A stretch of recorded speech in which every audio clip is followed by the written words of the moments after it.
A gente vai seguir acompanhando, gente, a cobertura ao vivo da CNN Internacional com a tradução simultânea da Denise Bobadilha. Vamos ver o que o repórter está relatando neste momento, direto de Tel Aviv. Várias interceptações acima de nós aqui e vi também impactos.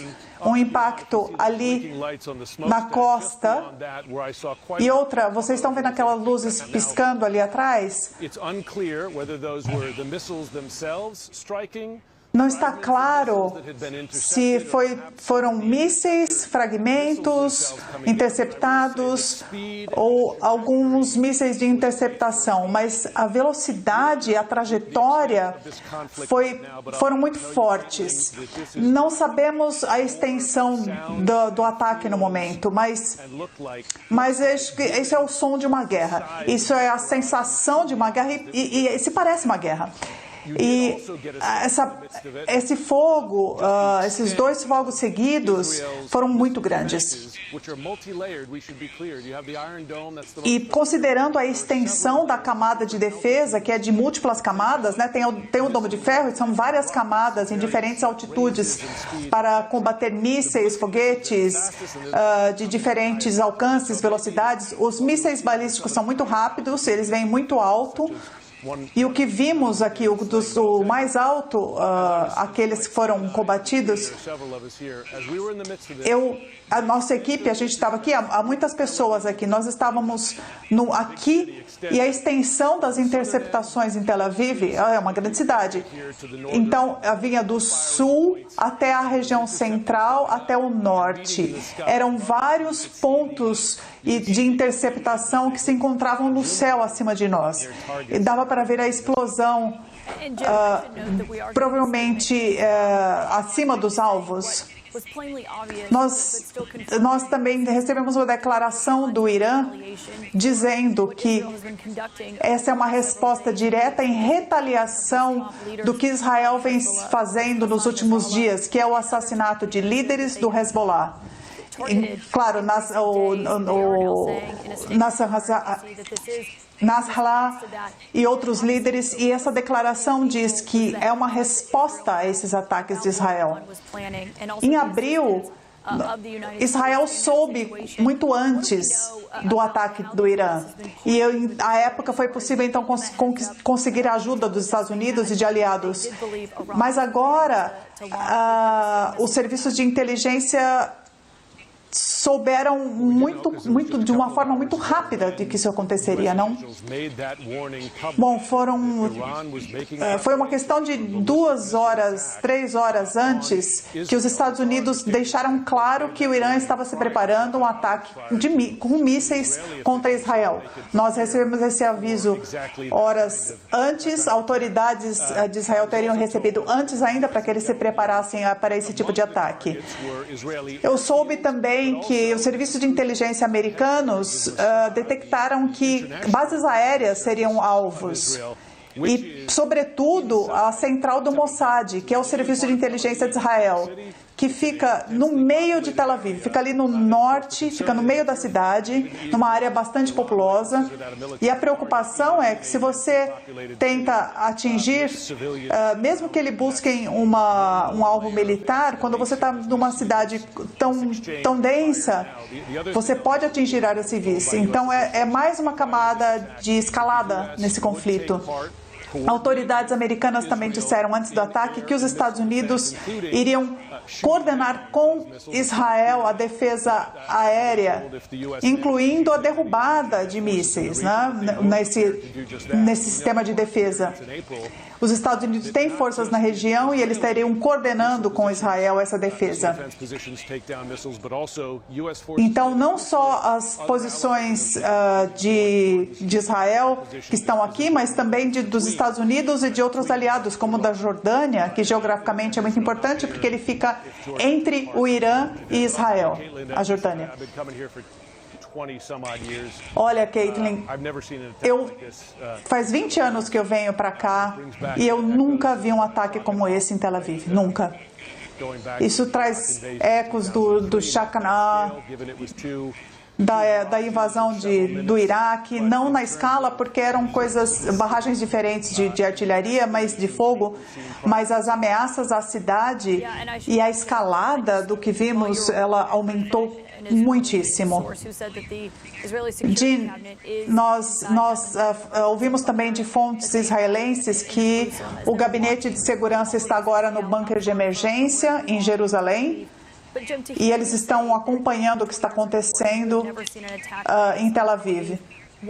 Você falou que já vem já visita a região há 20 anos. O que, para você, Jean, torna esse momento diferente?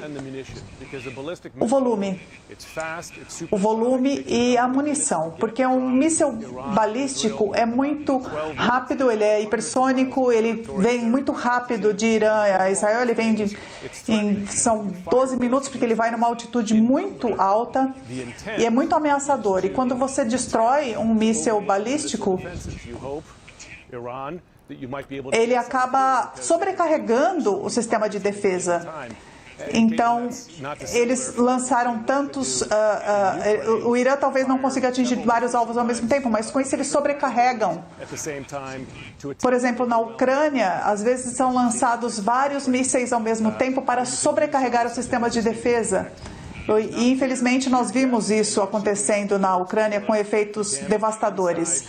Ainda não está claro aqui o tamanho dos danos em Tel Aviv. Eu não vejo nada visível aqui com fogo. Nós ouvimos sirenes, mas um dos ataques que eu vi alguns quilômetros ali ao norte, eu ouvi uma explosão ali. Então dá para imaginar danos. Tomara que não tenha vítimas. A cidade está à beira de nervos, claro, com toda razão. Jean, avisa para a gente se você precisar se abrigar. Nós, enquanto acompanhamos o que acontece aqui em Tel Aviv, nós estamos aguardando ainda declarações das Forças de Defesa de Israel, do Pentágono, de todos os envolvidos, para ver. Mas antes de você entrar, eu gostaria de perguntar, quando aconteceu o ataque em abril, o Irã disse que lançou 300 mísseis contra Israel. Muitos foram destruídos ou não chegaram a seu destino. Então o impacto não foi como esperado. O que os israelenses esperam agora? Que isso tenha algum efeito, como na época? Há muita especulação de que o ataque de abril tenha sido de propósito, ele tenha sido só uma espécie de comunicar, um aviso que Irã deu, olha, podemos fazer isso, porque foi com drones que são mais lentos e mísseis de cruzeiro também que são mais lentos que mísseis balísticos. Poderia ser assim uma calibragem das forças para não atingir tudo. A gente consegue ouvir sirenes agora, olha. Dá para ouvir ambulância, polícia, tem sirenes bem aqui. Então, houve uma especulação de que aquele ataque foi calculado para não trazer uma retaliação enorme de Israel contra o Irã.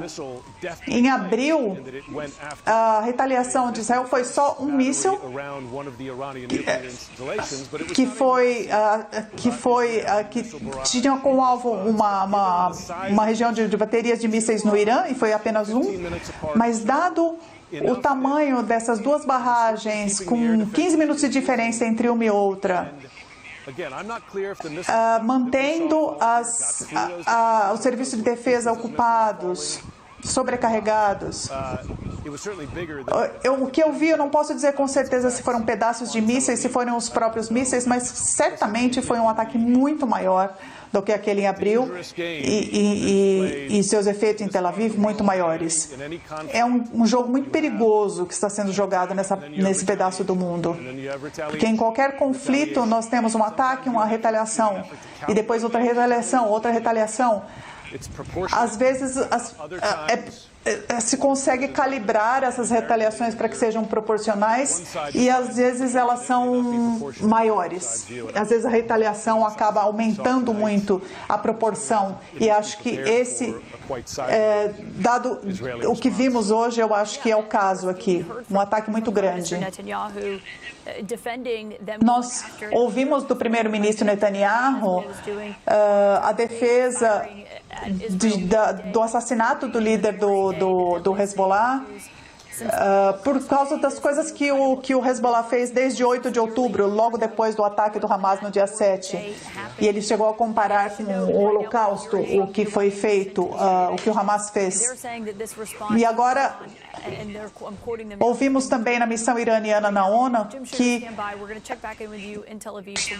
que a resposta poderia ser calculada com cuidado. Agora vamos falar com o Nick, que está em Haifa. Nick, você ouviu que das Forças de Defesa de Israel uma descrição de um ataque terrestre ao Líbano como algo limitado, como algo de curto prazo e coordenado depois do assassinato de Nasrallah. Enfim, é uma resposta que acabou causando esse ataque, de certa forma. Bom, Israel deixou muito claro, e Benjamin Netanyahu também deixou muito claro na ONU, que Israel tem um braço longo e que pode alcançar seus inimigos. E ele tem o maior alcance, o segundo maior alcance de combate para um alvo. E ele atingiu o Iêmen nesses dias também, atingindo alvos de infraestrutura e também para mandar uma mensagem para o Irã, dando uma mensagem dada não só pelo primeiro-ministro, mas pelas forças de defesa, por todo mundo em Israel, de que eles teriam força para atacar. Então, eles queriam... O que foi dito é que Israel estaria disposto a fazer isso, porque ele está cercado, se ele estivesse cercado de inimigos, ele usaria ele deixaria de lado essa força de dissuasão para trazer uma resposta. E a mesma pressão de aliados, como os Estados Unidos, não é clara nesse momento, a força dessa pressão. É preciso avaliar primeiro o sucesso ou não desses ataques.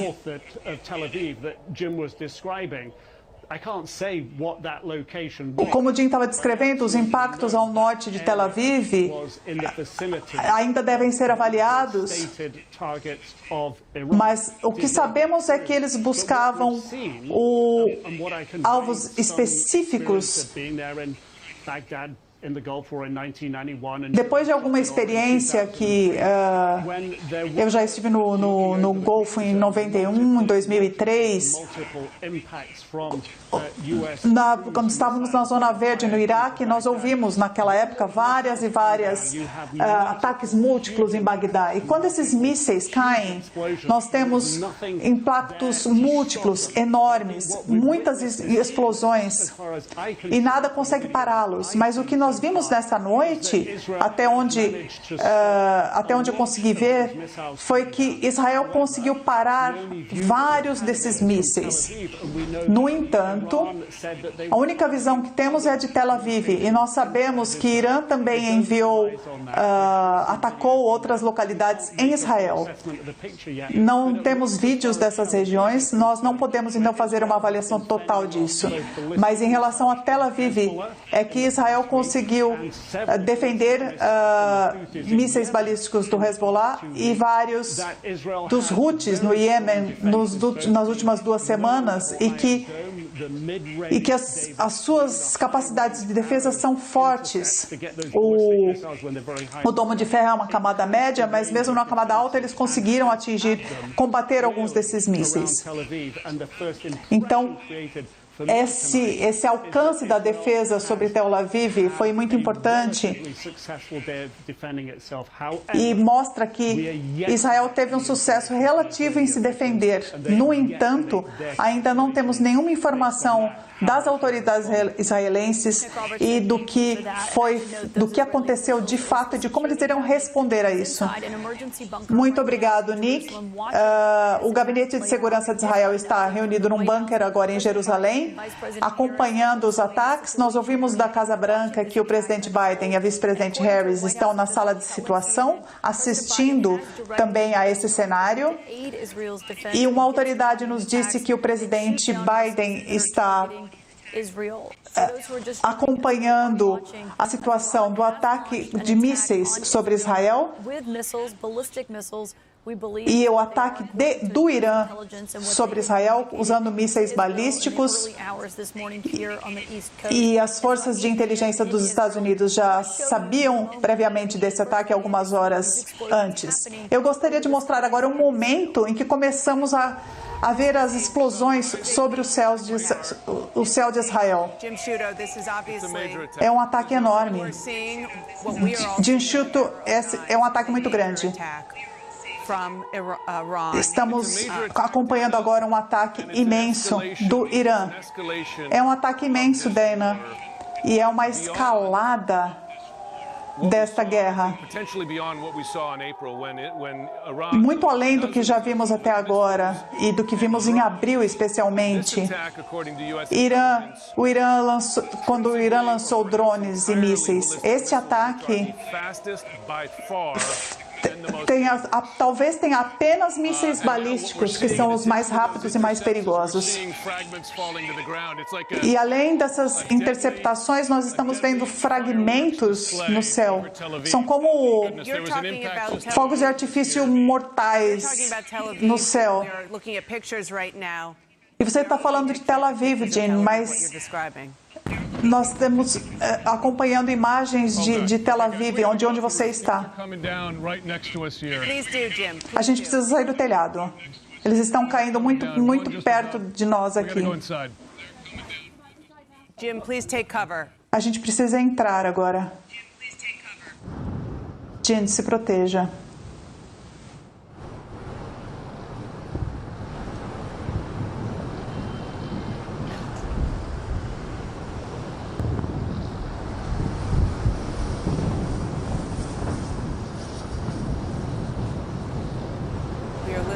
And we are watching. Estamos ouvindo e assistindo.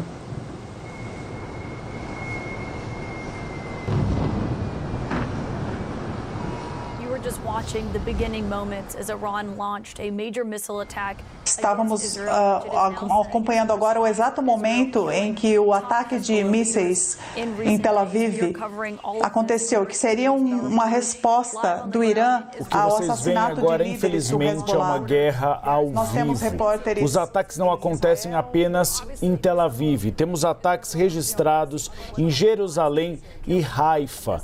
A CNN americana explicava que o gabinete de guerra israelense está nesse momento em um bunker emergencial em Jerusalém. Ao mesmo tempo, Joe Biden e Kamala Harris nos Estados Unidos estão na sala de situação para avaliar que ajuda pode dar a Israel. A informação atualizada da Reuters: mais de 200 mísseis balísticos foram enviados do Irã a Israel. E a CNN americana explica como funciona esse aparato tecnológico para tentar conter esses mísseis balísticos. Há vários. Há, por exemplo, o Arrow, há o Sea-Dome, há o Patriot e há o Domo de Ferro. Eles atacam dependendo da altura e do tipo do míssil. Os mísseis balísticos, que são mais sofisticados, claro, é o Domo de Ferro, que consegue interceptar em média 90% dos ataques, mas 10% não são interceptados. Por isso que o governo israelense pede para as pessoas se protegerem.